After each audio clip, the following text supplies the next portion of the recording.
A new book, John and Paul, A Love Story in Songs, has claimed that John Lennon was hurt by a decision Paul McCartney made while he was filming in Almeria. Paul McCartney only realized he had hurt John Lennon by working on soundtrack music for a film after being informed by Yoko Ono.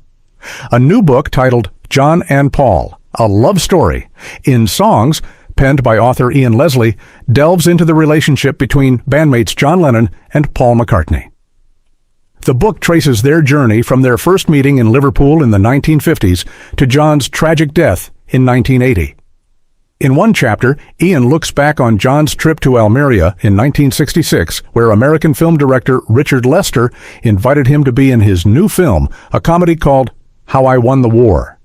It was in Almeria where John, joined on the trip by road manager Neil Aspinall and first wife Cynthia Lennon, first began working on the iconic Beatles track Strawberry Fields Forever. According to Ian, John returned to England in November that year to begin work on the Sgt. Pepper's Lonely Hearts Club Band album, but during the time he was away, Paul had also been exploring other ventures. The 82-year-old had collaborated with George Martin writing music for the comedy drama The Family Way, for which he later won an Ivor Novello. However, Ian writes that John was upset by his bandmates' decision to work on the film, a fact that Paul only learned after the star's murder in 1980. Ian writes, "Like the Eleanor Rigby incident, this episode exacerbated John's insecurity. Paul only found out John had been hurt by it from Yoko Ono after John's death." Paul: John went off to make a film. He wrote his books. Working with Martin on The Family Way was in the spirit of all that.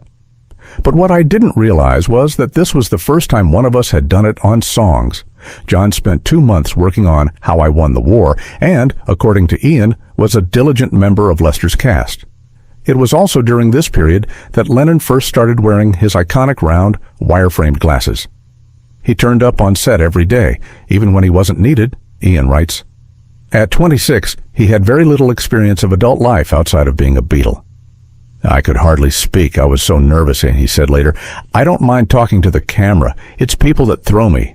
He was given a pair of round, wire-framed spectacles for the part. They didn't have lenses, but Lennon started wearing them on and off set. They became a prop not just for the film, but also for the new self he was piecing together.